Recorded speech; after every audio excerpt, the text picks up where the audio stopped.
Yan completes example 4.5-4, heat transfer area and log mean temperature difference. A heavy hydrocarbon oil, which has a CPM, meaning this is the specific heat capacity mean, is being cooled in a heat exchanger from 371.9 Kelvin, so it's being cooled to 349.7, roughly 20 roughly on the 20-degree down in the temperature, and flows inside the tube at a rate of 3630 kilogram per hour. A flow of 1450 kilogram water per hour enters at, so it's being cooled by water, which enters at 288.6 in the tube.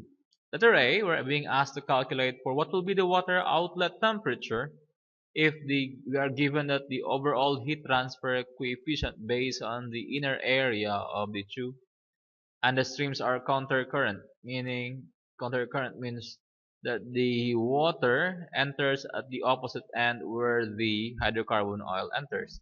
And the other one, repeat the calculation if the flow is parallel. So again, to have a good visualization for this, let me draw the sketch. Okay, here, I'm drawing a double pipe heat exchanger. Here, the hydrocarbon, which is the one that you want to be cooled, enters what? Is inside the tube, and the cooling water enters, okay, the outer part. So let me have here a countercurrent first, meaning the water. I assume that the water enters through here. Okay, like this one, the water is the blue, which is actually will be touching the outside of the tube, outside area of the tube, and it will move out there. Like this is the water, the inlet of the water, and this will be the outlet of the water, TO, which is the one that we're looking for in this case. What will be the outlet temperature of the water? Well, the hydrocarbon is entering through the inside of the tube. Okay, in this case, the hydrocarbon enters actually at, for the hydrocarbon, let me label it with water.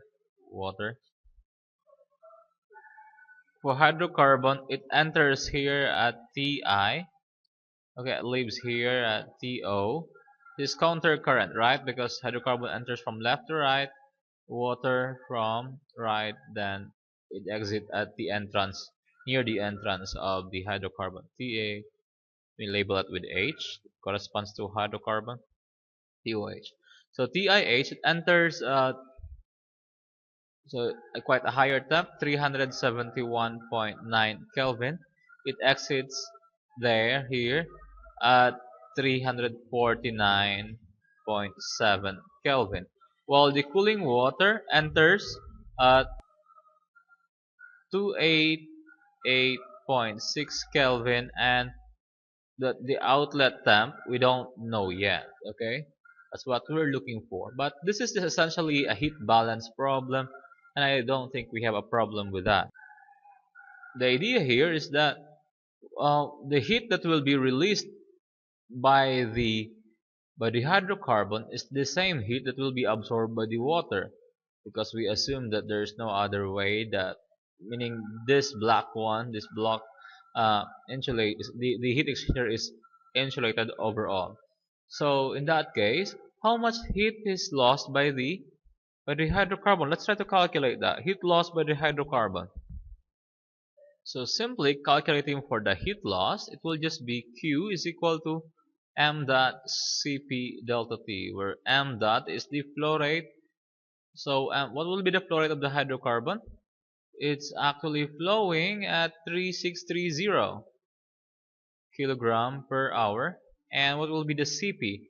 The average specific heat capacity of hydrocarbon is 2.30 kilojoule per kilogram Kelvin. And what will be delta T? Well, it enters at 371.9, it leaves at 349. Delta T will be, okay, let me write that here, 349.7 Kelvin minus 371.9 Kelvin, we are getting a value of, close to negative 185,000. I'm just rounding it off, 400, just to follow the book convention, kilojoule per hour. Well, the idea of negative is simply supposed to be not there, or it could be placed there, meaning it's heat is being lost, heat is being given off because it enters at 371, it leaves at 349. Now, this amount of heat is the same heat being absorbed by the water. So we could just use the same equation, similar equation, for that for the water. So for that we have Q m dot Cp delta T. Well, the same amount that, oh, we could actually put here a positive value because we mean what? We mean, well, we just mean that it's being absorbed, so we'd have 18,000, 185,000, I mean 185,400 must be equal to what? M dot of water, where water, the cooling water, is flowing at 1450 kilograms. So 1450 kilograms per hour. And Cp for water is actually, no, we could actually look for this on some tables, or we could memorize this. In this one, we'll be using 4.187 kilojoules per kilogram, okay? And delta T, which is, since heat is being absorbed, delta T, we assume that to be higher temp. Delta T, TO, T out of water minus T in, water entering or inlet, the inlet is 288.6. And by that, we'll then be able to, using this equation, we'll then be able to solve for what will be the outlet temperature of water. And with that, we'll be getting a value. Solving that give us a value of a value of 319. So the exit temperature is 319.1 Kelvin, meaning, well, the water leaves here, the cooling water leaves, it enters at 288, it absorbs heat, its temperature increases, now leaves at 319.1 Kelvin. And the next problem says, well, what must be the heat transfer area needed for this one to take effect? So we're looking for now for what will be area. And the idea here is that area that will be able to provide this amount of heat is simply can calculate that, knowing that the amount of heat that must be transferred. Let me choose a different color. The amount of heat that needs to be transferred, Q, must be equal to UI, which is the given overall heat transfer coefficient, AI, the area, the inner area of the tube, times delta T. Okay? And, well, UI is already given, and to calculate for area, we'll just be able to what? To compute, well, if we're solving for area, what will be the area? Simply, we'll be having Q, which is already known, over UI, then delta T. However, well, Q and UI is already known. UI is given, Q has already been calculated. But the thing is, delta T, what will be delta T that we will use? The thing here is, at this exit, the hydrocarbon is at 371.9. The this one, the water is at 319. The temperature difference here, if we try to calculate, let's have here the hydrocarbon to that of the water. So 371.9 minus 319. The difference in their temperature is 52.9 Kelvin. Okay? Here at this part. At the other end, well, the difference in their temperature is, well, the hydrocarbon is at 349. So 349.7 minus 288.6. and that gives me a value of 61.1. So the delta T at the other end is 61.1, and at this end is 52.9, which means that there is higher heat transfer here, meaning driving force, than at the other end. So what delta T will we use? The difference in the temperature of the cooling water and that of the hydrocarbon oil.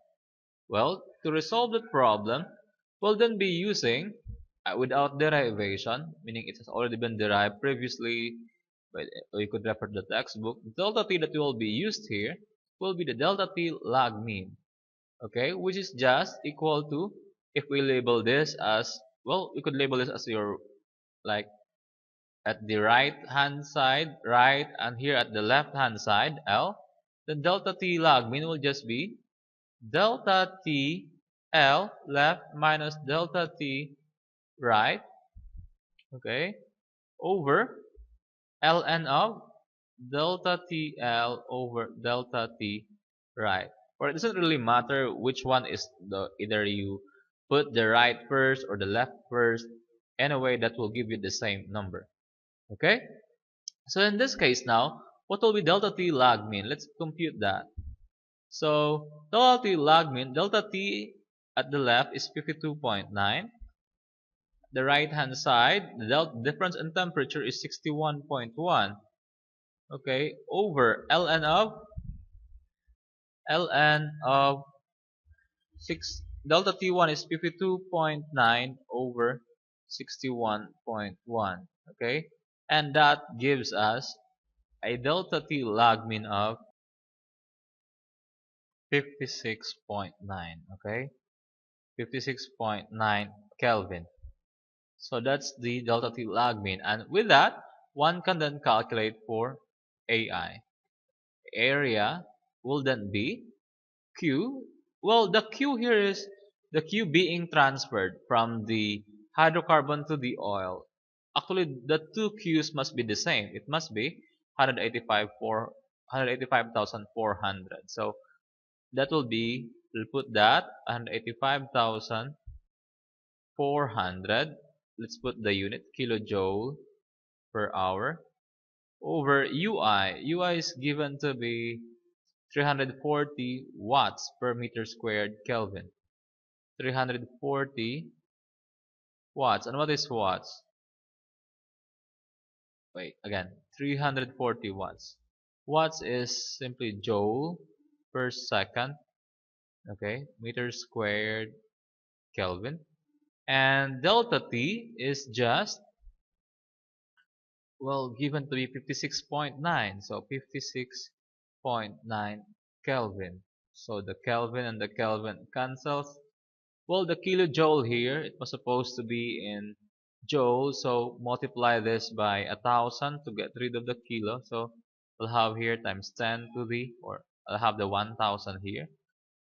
So it's now joule. The hour here, we'll have here in terms of seconds. So let me have some conversion with that.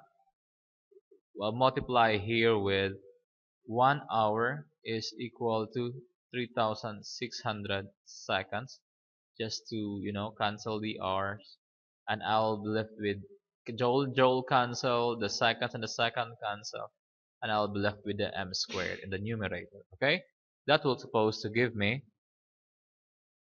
an area of 2.66 meters squared. Okay, the area of the, what do you mean by that? It simply means that the area of the inner area of this tubing must be 2.66 meters squared. So it's up to you how to have that. Either you have a very long pipe, which is impossible.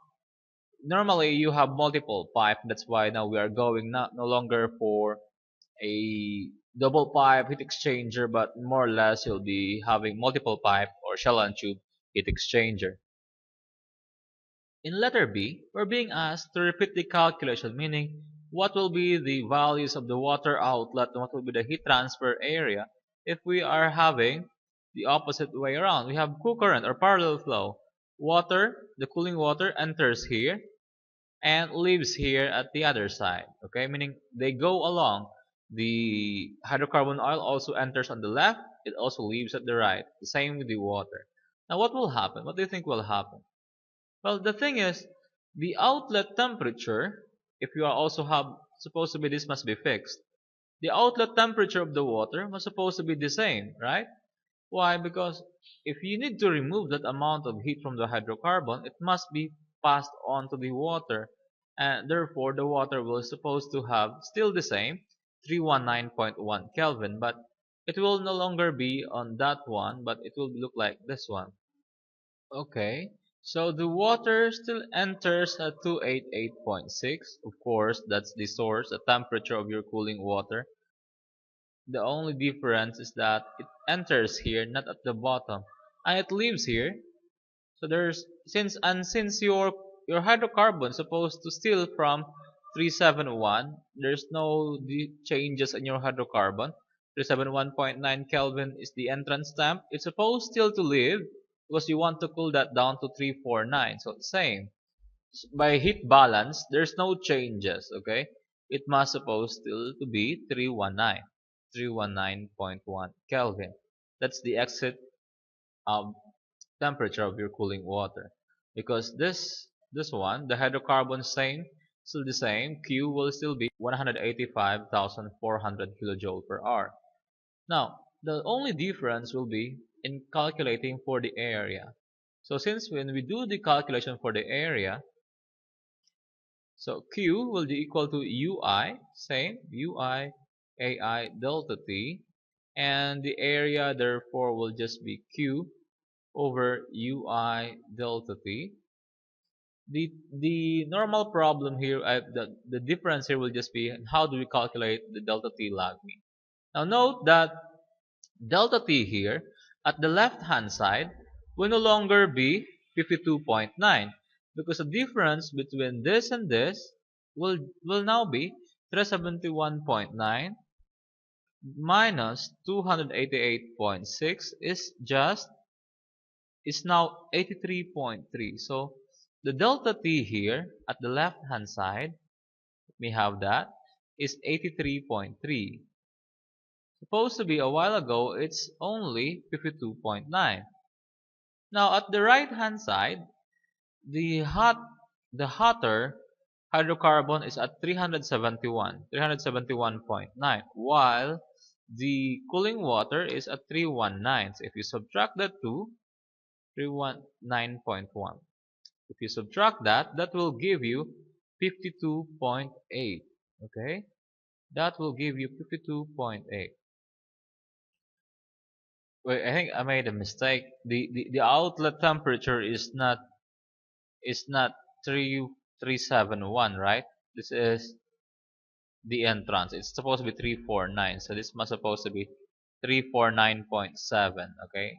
349.7 Kelvin, the outlet temperature of the hotter hydrocarbon oil. So the difference is not supposed to be 52.8, but delta T here at the right hand side will now be, delta T will just be 349.7 minus 319.1.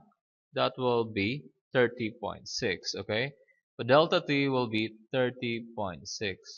So at the left is 83.3. At the right, it dropped down. A while ago, at the left, it's 52.9. At the right, it's somewhere 60 plus.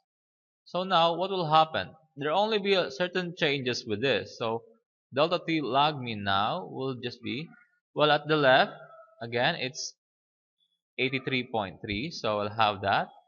83.3. At the right, it's now 30.6. And then doing that, putting all the values, 87.3 over 30.6. Just don't, misplace the numbers. What should be written first must also be the one written here at the top. And that will give us delta T log mean, which is, will give you a value of 54.1 Kelvin. So as you see, the one, if the thing is countercurrent, it will have a larger delta T log mean. while now it's concurrent or parallel flow, it's only 54.1. So you'll expect that AI will be what? You need a quite a bigger area compared if the flow is countercurrent. So that will be putting all the value, putting same value like 185, then that more or less that will give you, putting the values to that, that will give you an AI of 2.87 meters squared, meaning you need more bigger area if you are having a flow of parallel flow. That's why to have a minimum or a much effective heat exchanger will be counter current, so that you'll need only a minimum area. It's better that way because bigger the area, then the more expensive the heat exchanger will be. Thank you.